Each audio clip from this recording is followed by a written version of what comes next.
चुनाव से पहले तोहफा, चंबल को सीएम शिवराज की सौगात। चंबल प्रोग्रेस वे बनाएगी शिवराज सरकार। चंबल के सहारे उपचुनाव जीतेगी भाजपा। भाजपा पूरी तरह से उपचुनाव के मोड में आ गई है। बीजेपी के आला नेता अब लगातार चुनाव की तैयारियों में जुटे हैं, लिहाजा सरकार अब चुनावी फैसले लेने लगी है। उपचुनाव से पहले मुख्यमंत्री शिवराज सिंह चौहान ने ग्वालियर चंबल संभाग को बड़ा तोहफा दिया। उन्होंने अपने कार्यकाल में लिए गए चंबल एक्सप्रेसवे को फिर से बनवाने का ऐलान किया। साथ ही सीएम शिवराज ने ट्वीट कर पूर्ववर्ती कांग्रेस सरकार को निशाने पर लिया। कहा कि मेरे पिछले कार्यकाल में जो चंबल एक्सप्रेसवे बनाने का फैसला लिया था, उसे कांग्रेस सरकार ने ठंडे बस्ते में डाल दिया था। अब उसे एक नए प्रारूप में चंबल प्रोग्रेस वे के नाम से फौरन बनाया जाएगा। जाहिर है फैसला शिवराज सरकार ने लिया, तो बिना देर किए भाजपा नेता ज्योतिरादित्य सिंधिया ने ट्वीट कर फैसले की सराहना की। लेकिन इस एक्सप्रेसवे की सौगात को फिलहाल उपचुनाव से जोड़कर देखा जा रहा है, क्योंकि चंबल में भाजपा की जीत का पेच फंसने को लेकर फिलहाल यहां उसके लिए जमीन तैयार की जा रही है। गौरतलब है कि आगामी दिनों में 24 सीटों पर उपचुनाव होने हैं। 24 में से 22 सीट कांग्रेस से आए विधायकों की है। उपचुनाव वाले 24 सीटों में 16 सीटें ग्वालियर चंबल संभाग से आती हैं। लिहाजा देखना होगा कि एक्सप्रेसवे के सहारे क्या भाजपा जीत सकेगी चंबल। News desk IND 24।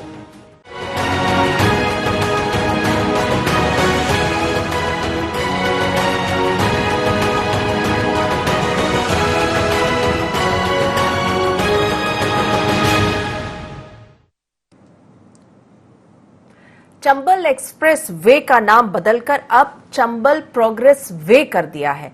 जल्द ही इस प्रोजेक्ट पर काम शुरू होगा और इसके साथ हो रही है शुरुआत उपचुनाव की तैयारी की।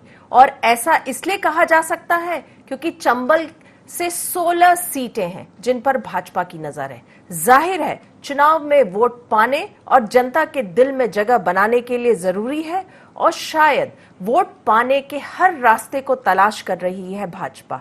तो क्या चंबल प्रोग्रेस वे सियासी हो गया है?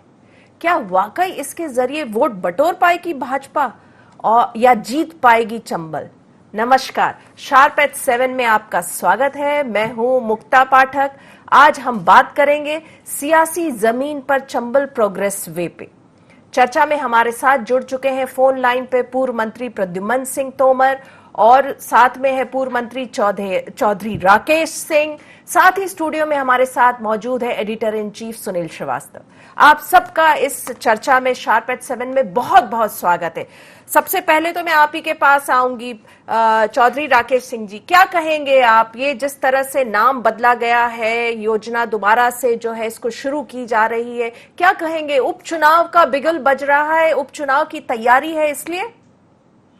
बिल्कुल मुक्ता मैडम, आप सही कह रही हैं। चुनावी घोषणा है ये। 2017 में एक प्रपोजल तैयार करवाया था शिवराज सिंह जी, तत्कालीन मुख्यमंत्री जी, और घोषणा की थी भिंड में आके कि चंबल एक्सप्रेसवे श्योपुर से भिंड तक बनेगा, जिसकी लंबाई 300 मीटर होगी। और उसकी जो फिजिबिलिटी रिपोर्ट थी वो भी करीब करीब ये आई थी कि 80% जमीन उसमें सात की जमीन का उपयोग होगा। और इस मुख्य बात जो अभी जो आई है बाद में, माननीय शिवराज सिंह जी ने ये कहा है कि एक्सप्रेस वे अब प्रोग्रेस वे होगा। तो मैं आपके चैनल के माध्यम से मध्य प्रदेश की जनता को ये बताना चाहता हूँ कि उस समय की जो रिपोर्ट थी, उस समय जो DPR बनी थी, उसमें यही प्रस्ताव था कि प्रस्तावित एक्सप्रेस वे के दोनों तरफ व्यावसायिक गतिविधियां विकसित करना प्रस्तावित है, जिसमें लॉजिस्टिक पार्क, औद्योगिक केंद्र, कृषि उत्पाद केंद्र, खाद्य प्रसंस्करण केंद्र, शिक्षा केंद्र, स्वास्थ्य केंद्र, स्मार्ट सिटीज, ये सारी चीजें उस समय 2017 में प्रस्तावित थी। और इसमें अब नई कोई चीज नहीं आ गई, सिर्फ शब्दों का चयन कर दिया है। चंबल एक्सप्रेस वे रोका गया बीच में। चंबल एक्सप्रेस वे के दोनों तरफ ये सारी गतिविधियां, व्यावसायिक गतिविधियां पहले से निर्धारित हैं। पहले से ही ये प्रोग्रेस एक्सप्रेस वे है, क्योंकि ये माना गया था कि चंबल के किनारे बसे हुए बेहड़ के रास्ते में जब रास्ता बनेगा तो लोगों को रोजगार मिलेगा। और मूल बात इसकी जो आती है मैडम, जिसको मैं इंगित करना चाहता हूँ, ये एक्सप्रेस वे का भिंड का हिस्सा मुरैना तक का हटा दिया गया था और ये हटाने की जो तारीख है वो 6/8/2018 है। तो इसके पीछे मैंने मध्य प्रदेश या भिंड में एक आंदोलन किया, कमिश्नरी में ज्ञापन दिया मुरैना जाके। मेरा ये उस समय भी आरोप था कि आपने ये एक्सप्रेस वे की घोषणा की, आपने स्वागत का कार्य किया है, बाद में आपने इसमें से भिंड का हिस्सा मुरैना तक का पूरा हटा दिया, जो आपके ही कार्यकाल में हटा, यानी 6/8/2018 को, यानी नवंबर 18 में चुनाव हुए हैं, उससे पहले आपने इसको हटा दिया था भिंड के हिस्से को। हमने आंदोलन किया, फिर अब ये बात निकल के आ रही है कि वो पूरा हिस्सा भिंड तक 94 NH तक जोड़ा जाए। जी लेकिन चौधरी जी, लेकिन ये कमलनाथ सरकार ने तो इस पूरे प्रोजेक्ट को ही रोक दिया था। नहीं, ये अगर किसी के पास अगर ऐसा पत्र है मैडम, तो वो इसका उल्लेख करे। नहीं, मैं आपको उल्लेख कर रहा हूँ, इसको रोका नहीं गया था, चूंकि जब इन्होंने इसकी लेंथ कम कर दी थी, फिर ये इसकी फिजिबिलिटी रिपोर्ट दोबारा बन रही थी DPR, और उसकी फाइनल रिपोर्ट नहीं आ पाई थी, तब तक ये बीच में आंदोलन हुआ। ये एक्चुअली में मध्य प्रदेश में इसमें एक पैसा मध्य प्रदेश सरकार का नहीं लगना है, इसमें सिर्फ मध्य प्रदेश सरकार की जमीन जाएगी, पूरा पैसा केंद्र सरकार का भी नहीं लगना है। मुक्ता मैम, ये निवेदन कर दूं, ये जो भी व्यवसायिक केंद्र बनेंगे उनको जो जमीन लीज दी जाएगी, उनके पैसे से ही एक्सप्रेस वे का निर्माण होगा, ये इसके उद्देश्य में लिखा हुआ है। तो मध्य प्रदेश सरकार अगर इस बात को चुनाव की दृष्टि से देख के श्रेय लेना चाहती है, अब ये बातों के रसगुल्ले हैं, अब एक्सप्रेस वे को प्रोग्रेस वे कहने लगे, शब्दों का कोई भी चयन कर लें। आपने नया क्या किया है उसमें? चलिए मैं आपके पास आऊंगी। प्रद्युमन सिंह जी, आप क्या कहेंगे जिस तरह से चौधरी राकेश सिंह जी आरोप लगा रहे हैं, क्या नाम बदलने से वाकई विकास हो जाएगा? नाम बदल दिया आप लोगों ने, चंबल एक्सप्रेस वे को चंबल प्रोग्रेस वे कर दिया, इससे कितना विकास हो जाएगा? देखो, आदरणीय चौधरी राकेश सिंह जी बहुत सीनियर वरिष्ठ नेता हैं जी। मैं उन बातों पे उनको सादा नमस्कार भी करूंगा, पर मैं मूल बात ये कहना चाहता हूँ कि मैं ये नहीं कह रहा कि पत्र है कि नहीं है, मैं ये जानना चाहता हूँ कि 15 महीने में चंबल एक्सप्रेस वे पे क्या हुआ। चंबल एक्सप्रेस वे की शुरुआत भी भारतीय जनता पार्टी के शासन में पूर्व, जब उसमें के तत्कालीन मुख्यमंत्री शिवराज सिंह जी ने की थी। इस क्षेत्र के विकास के लिए आज कांग्रेस के लाखों कार्यकर्ताओं का गला काटा गया। वो इसलिए काटा गया कि चंबल हो, चाहे ग्वालियर हो, चाहे वो शिवपुरी हो, चाहे वो इंदौर, मतलब कोई संभाग हो, एक भी संभाग में विकास के लिए एक पैसा नहीं था, सारा पैसा छिंदवाड़ा जाता था। उस समय कोई भी लाल नहीं बोलता था। तो ये चंबल एक्सप्रेस वे बनने की बात तो थी ही नहीं कहीं, हमेशा यही रोना रहा था। मैं उसका साक्षी हूँ, अगर मुझसे बात करी जाए मैं CM के सामने खड़े होकर बात कर सकता हूँ कि इस चंबल एक्सप्रेस वे के लिए श्रीमंत ज्योतिरादित्य सिंधिया ने माननीय मुख्यमंत्री से बात की थी और हम लोगों ने बात की थी, तो उन्होंने पैसे का अभाव बनाकर इसको स्थगित किया है। चाहे तो मैं टेबल पर बैठ करके, हेलो जी बोलिए, सुनाई दे रहा है? हाँ, मैं वो रिकॉर्ड प्रस्तुत कर सकता हूँ। और मैं आपसे कहना चाहता हूँ कि अब जो चंबल प्रोग्रेस वे हमने उसकी शुरुआत की, उसी का निर्माण हम करेंगे और हम उन हजारों चंबल क्षेत्र के युवाओं को रोजगार देने के उद्देश्य से हमारा ये काम है। ये कहना बहुत आसान है कि हम ये उपचुनाव के लिए कर रहे हैं, हम उपचुनाव के लिए नहीं कर रहे हैं। ये काम हम चंबल के उन हजारों युवा बेरोजगार जो इस समय कोरोना के कारण गुजरात से वापस आया है, महाराष्ट्र से वापस आया है, दिल्ली से वापस आया है, ऐसे लोगों को रोजगार बहुत शीघ्र मिले, इसके लिए हम चंबल प्रोग्रेस वे बनाने जा रहे हैं। हमारी कथनी करनी एक है जी। आप दोनों फोन लाइन पे हमारे साथ बने रहिएगा। वक्त हो चला एक बहुत छोटे से ब्रेक का। ब्रेक के बाद हम तुरंत लौटेंगे और चर्चा इसी पे जारी रखेंगे शार्प एट 7 में। आप बने रहिए IND 24 के साथ।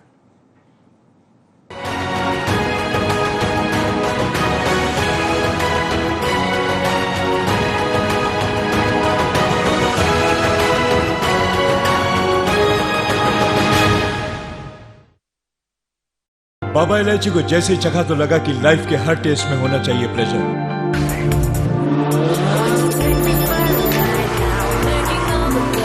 Baba Ilaichi. What's your pleasure?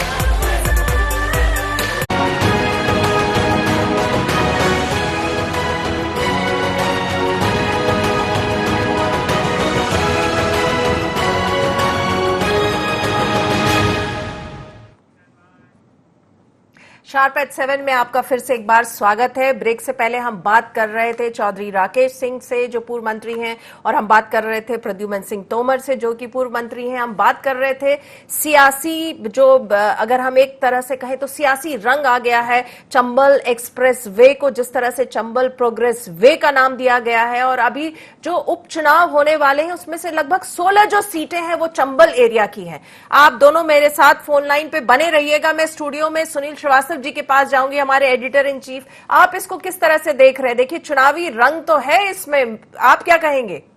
हाँ, बिल्कुल मुक्ता जी, क्योंकि अब जो चंबल की सीटें हैं वहां पर ग्वालियर चंबल में चुनाव हैं, उपचुनाव हैं, और उपचुनाव को लेकर जिस प्रकार से कवायद की गई है, जिस प्रकार से मुख्यमंत्री शिवराज सिंह चौहान जी ने कल ट्वीट किया था और कहा था कि नितिन गडकरी से उनकी बात हुई है और वो जल्द ही इसका भूमि पूजन करेंगे, और नाम बदल दिया गया है। नाम बदलने के साथ अगर मुक्ता जी बात करें, जिस प्रकार से चौधरी राकेश सिंह जी कह रहे थे कि कभी भी ये प्रोजेक्ट बंद नहीं किया गया कमलनाथ सरकार में, तो जरूर 2019 में 27 नवंबर को ज्योतिरादित्य सिंधिया ने कमलनाथ जी को, मुख्यमंत्री जब कमलनाथ जी थे उस दौरान, एक पत्र लिखा था कि मुरैना, श्योपुर और भिंड, ये 3 जिलों को शामिल किया गया था इस एक्सप्रेस वे में, लेकिन भिंड का नाम बाद में अलग कर दिया गया। यही आपत्ति ज्योतिरादित्य सिंधिया जी की थी, और उन्होंने मुख्यमंत्री कमलनाथ को पत्र लिखा था कि अगर भिंड को अलग कर दिया जाता है तो इस पूरे क्षेत्र का विकास बेहतर तरीके से नहीं हो पाएगा, और इसके बिना इस क्षेत्र के विकास की कल्पना, भिंड के बिना विकास की कल्पना करना भी बेईमानी होगा। तो कुल मिलाकर ज्योतिरादित्य सिंधिया ने भी इसको पत्र, यहां पर मुख्यमंत्री को पत्र लिखा था। एक यहां पर जो फायदे बताए गए थे वो फायदे ये थे कि मध्य प्रदेश, राजस्थान और उत्तर प्रदेश के बीच व्यवसायिक गतिविधियां बहुत तेजी के साथ बढ़ेंगी, पर्यटन को बहुत अच्छा यहां पर फायदा मिलेगा, क्योंकि चंबल सेंचुरी है, पड़ावली और मितावली जैसे पुराने पर्यटन केंद्र हैं यहां पर। इसके अलावा भी कई नए यहां पर पर्यटन केंद्र विकसित किए जा सकते हैं। साथ ही उद्योग के लिए बीहड़ क्षेत्र की जो अनुपयोगी शासकीय जमीन है उसका उपयोग भी बेहतर तरीके से किया जा सकता है।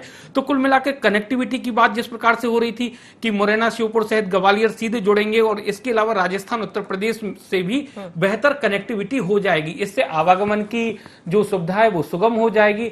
जो पलायन करके लोगों को दूसरे राज्यों में जाना पड़ रहा है मुक्ता जी, जैसे हम देख रहे हैं, वो भी यहाँ पर पलायन को रोकने में बेहतर साबित होगा ये एक्सप्रेस वे। लेकिन अब जिस प्रकार से शिवराज जी ने कहा है कि एक्सप्रेस वे का नाम प्रोग्रेस वे कर दिया गया है, और इसके बाद जल्द ही इसका शुरुआत की जाएगी। और प्रद्युम्न जी भी कह रहे कि इसको लेकर कमलनाथ सरकार की जिस प्रकार से उन्होंने बात की कि उदासीन रवैया रहा, वो नहीं देखने को मिलेगा। तो अब देखना है कि चुनाव के बाद कितनी तेज गति से इस एक्सप्रेस वे का काम चलता है। चौधरी राकेश सिंह जी, आपके पास आऊंगी, क्या कहेंगे आप? ये एक तरह से भाजपा का चुनावी घोषणा है, चुनावी जो है, अभी चुनाव होने हैं, 16 सीट है चंबल एरिया में, तो आपको क्या लगता है चुनावी, इसको इस चुनाव से आप जोड़ रहे हैं? मैं उसका जवाब भी मुक्ता मैम दूंगा, लेकिन पहले सुनील जी की बात का मैं पुष्टि करना चाहता हूँ कि मार्च 19 में हमने आंदोलन किया था, जिसमें हजारों की संख्या में हम लोग मुरैना कमिश्नरी पे गए थे, भिंड में ज्ञापन दिया था। उसके बाद तात्कालीन हमारे नेता ज्योतिरादित्य सिंधिया जी को हमने ग्वालियर में जाके उनको पूरा ये ब्रीफ किया था। और जिस पत्र की बात आप कर रहे हैं सुनील जी, वो पत्र हमारे ही मेमोरेंडम पे उन्होंने माननीय कमलनाथ जी को लिखा था और नितिन गडकरी को लिखा था। उस समय कोई भी भारतीय जनता पार्टी का नेता, कोई भी विधायक खुल के चंबल एक्सप्रेस वे के समर्थन में नहीं आया था। मेरा मानना ये है, आपने जो दूसरा पॉइंट बोला है कि चंबल एक्सप्रेस वे ना 3 महीने में बन रहा है। आज अगर मुख्यमंत्री जी इस बात की और बता दें, या हमारे भाई प्रद्युम्न तोमर साहब बता दें कि मुख्यमंत्री जी ने इसके लिए कोई फंड रिलीज किया है, कोई पैसा दिया है, एक धेला नहीं दिया है मध्य प्रदेश सरकार ने। मैं एक निवेदन करूं, ये एक्सप्रेस वे सिर्फ उस फंड से बनेगा जिसमें व्यवसायिक गतिविधियां इस क्षेत्र में आएंगी, और उन लोगों के पैसे से इकट्ठा करके केंद्र सरकार भी इसमें पैसा नहीं देगी, और वो भी इन लोगों से पैसा लेके तब इसको बनाएगी। बहरहाल पूरा चुनावी ढसोकला है, चंबल एक्सप्रेस वे का नाम बदल के प्रोग्रेस वे करना। और मैं ये पूछना चाहता हूँ, इससे के साथ ही नर्मदा एक्सप्रेस वे का घोषणा हुई थी, उसका भी क्या नाम बदल दिया है, उसको भी प्रोग्रेस वे कर दिया है। ये सारी चीजें चुनावी स्टैंड है, और जनता मध्य प्रदेश की, चंबल की विशेष रूप से बहुत समझदार है, माननीय शिवराज सिंह जी को बखूबी समझती है। उनके आचरण को, उनकी बातचीत को मध्य प्रदेश की जनता जानती है और चंबल तो विशेष रूप से जानती है। इसलिए उनके किसी बहकावे में आने वाली नहीं है। 15 साल में प्रोग्रेस नहीं करवाया चंबल को, तो अब प्रोग्रेस एक्सप्रेस में देके करेंगे क्या वो? चलिए प्रद्युम्न सिंह, आपके पास आऊंगी, क्या कहेंगे आप? चौधरी राकेश सिंह जी कह रहे हैं कि चुनावी स्टंट है पूरा का पूरा। चौधरी राकेश सिंह जी जो बात कह रहे हैं जी, मैं आदरणीय से इतना ही कहना चाहता हूं कि चंबल एक्सप्रेस वे की शुरुआत किसने की? क्या कांग्रेस के किसी विधायक ने, किसी पूर्व की जो सरकार थी 2018 में, किसी ने मांग की थी, या आदरणीय माननीय शिवराज सिंह जी ने उसकी पहल की और घोषणा की थी? नंबर 1। नंबर दूसरी बात पे आ जाइए कि 15 महीने में ग्वालियर चंबल संभाग के विकास के लिए कांग्रेस के कैबिनेट में बैठने वाले लोग, कांग्रेस के वरिष्ठ नेता, कभी उन्होंने माननीय मुख्यमंत्री जी से मिलकर के ये कहा कि आप छिंदवाड़ा को 2000 करोड़ दे रहे हो, भिंड की माटी को, मुरैना की माटी को, ग्वालियर की माटी को, शिवपुरी की माटी को, दतिया की माटी के लिए भी विकास की जरूरत है, वहां भी लोग रहते हैं। मुझे वो दिन स्मरण करा दिया जाए। मैं बड़े गर्व के साथ कह सकता हूं कि मैंने कैबिनेट में अनेक बार खड़े होकर इसके लिए, चाहे तो इसकी प्रोसीडिंग में भी हुए और चाहे तो पेपर कटिंग भी है, कि मैंने खड़े होकर विरोध किया है। मैं आपसे कहना चाहता हूं, बात कहना बहुत आसान है। मैं तो ये कहता हूं कि माननीय शिवराज सिंह जी को आभार करना चाहता हूं कि अभी चुनाव में समय है, चुनाव को इससे ना जोड़ के चला जाए। ये राजनीति, आपसे भी मेरा ये आग्रह है कि हम विकास की तरफ दौड़ रहे हैं और विकास को पहली बार ग्वालियर चंबल संभाग में कोई बड़ी योजना क्रिया मूर्त रूप लेगी। और मूर्त रूप कब लेगी? आपने कहा अगर मूर्ति रूप पैसा वही लोग देंगे, तो पैसा किसको देंगे? उसके लिए कोई एजेंसी बनेगी, विश्वास होगा, सरकार उसकी पहल करेगी, तभी तो वो रोड बनेगा। उस पैसे का सही सदुपयोग होगा, लोगों को रोजगार मिलेगा। आरोप प्रत्यारोप करना बहुत सरल है। मैं चाहता हूं अगर चंबल के विकास के लिए ये नए और ग्वालियर के विकास की कभी चिंता रही होती तो आज 15 महीने के अंदर कभी भी यहाँ कोई बड़ा कार्यक्रम इस प्रदेश के मुख्यमंत्री ने कभी आकर के ग्वालियर चंबल संभाग की सुध ली क्या, या कोई काम किया क्या? उस नाम मुझे गिना दें। और नहीं, मैं ये कह सकता हूं कि हाँ, गर्व के साथ श्रीमंत सिंधिया जी, चाहे जब वो कांग्रेस में रहे तो कांग्रेस के समय में उन्होंने इस चंचल के लिए विकास कार्य किए, अभी वो आए तो उन्होंने अपनी आवाज उठाई।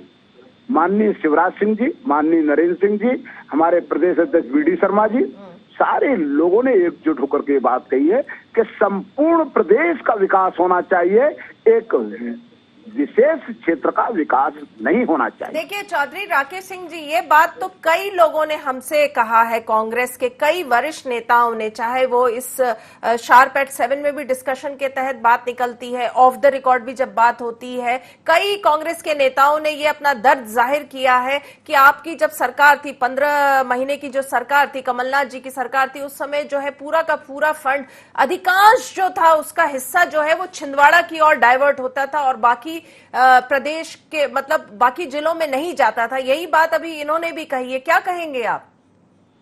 नहीं, अब ये इस तरीके का आरोप लगाना मैं समझता हूँ निराधार है। कोई भी प्रदेश का अगर मुख्यमंत्री होगा, मैं ये कहूँ कि शिवराज सिंह ने 15 वर्षों में नई नई फैक्ट्रियां सब अपने वहां ले गए अपने क्षेत्र में, और 3-4 फैक्ट्रियां उन्होंने वहां लगाई जाके अपने क्षेत्र में। ये नहीं है, कोई मुख्यमंत्री बनता है तो अपने क्षेत्र को प्राथमिकता पर रखता है, लेकिन माननीय कमलनाथ जी ने इस प्रदेश में जो काम किए वो कोई दूसरा मुख्यमंत्री नहीं कर पाया। उन्होंने किसानों के कर्ज माफ किए और एक बहुत बड़ा कॉकस था, बहुत बड़ा ऐसे लोगों का कॉकस था जो भू माफिया थे, उनको अगर नेस्तनाबूद करने का मध्य प्रदेश में कोई काम किया है तो उसके लिए कमलनाथ जी ही माने जाएंगे। और जहां तक भाई प्रद्युम्न सिंह तोमर जी 15 माह कह रहे हैं, कैबिनेट की बात कर रहे हैं, श्रीमान तो उस कैबिनेट के सदस्य थे।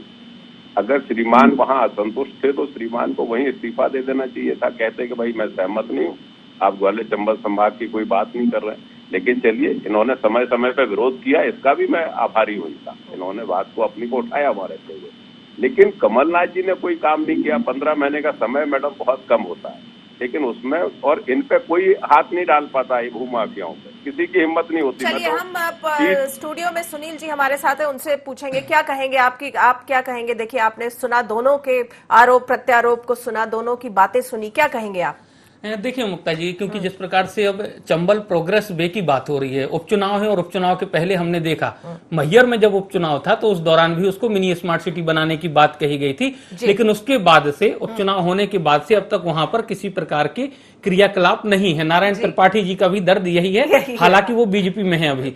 इसके अलावा जहां जहां भी उपचुनाव हुए पिछले टेन्यूअर में, जब शिवराज जी मुख्यमंत्री थे, उस दौरान हमने खुद देखा कि घोषणाएं किस प्रकार की हुई। चाहे कांग्रेस की बात हो या बीजेपी की बात हो, उपचुनाव होते हैं तो जरूर सरकार जिसकी होती है वो वहां के लिए, उपचुनाव के लिए घोषणाएं करता है, वहां के लोगों की रोजगार के लिए, विकास के लिए बात करता है। लेकिन हमने देखा है कि उपचुनाव हो जाने के बाद किन किन क्षेत्रों का विकास हुआ है, कितना विकास हुआ है। क्योंकि भोपाल की ही हम बात करें कि यहाँ पर स्मार्ट सिटी की बात है, जस की तस स्थिति देख रहे हैं हम कि कितनी गंभीर स्थिति में भोपाल है, जगह जगह खोद दिया गया, लेकिन स्मार्ट सिटी के नाम पर अभी जीर्ण शीर्ण स्थिति है अभी भोपाल की। मुक्ता जी बिल्कुल। शार्प एट 7 में वक्त हो चला है ये चर्चा को खत्म करने का। प्रद्युमन सिंह जी आप और चौधरी राकेश सिंह जी, आप दोनों इस चर्चा में हमारे साथ बने रहे, आपका बहुत बहुत धन्यवाद। अभी हमने जैसे सुनील ने समअप किया कि देखिए, चुनाव जब आता है तो उस समय कोई भी सरकार रहे, किसी की भी सरकार रहे, चाहे वो बीजेपी की हो चाहे वो कांग्रेस की हो, तो उस समय जो है चुनावी घोषणा की एक, अगर हम कहें तो झड़ी सी लग जाती है। लेकिन इसमें देखने वाली बात यह है कि जो अभी ये जो घोषणा हुआ है, जो चंबल एक्सप्रेस वे को, जो चंबल प्रोग्रेस वे करके जो है उसमें जो काम शुरुआत करने की बात हुई है, वो उसको हम अभी आने वाले उपचुनाव से जोड़ें या उपचुनाव खत्म होने के बाद वो कितना जो है वो एक्शन मोड में आता है और कितना काम उस पे होता है, वो देखना होगा। तो शार्प एट 7 में बस आज इतना ही। आप बने रहिए IND 24 के साथ। नमस्कार।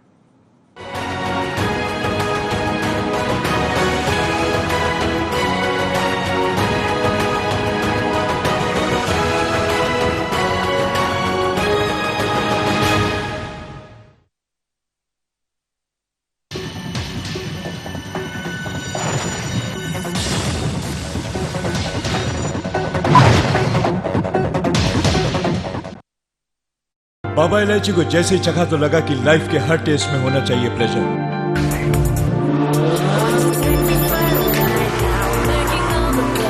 Baba Ilaichi, what's your pleasure?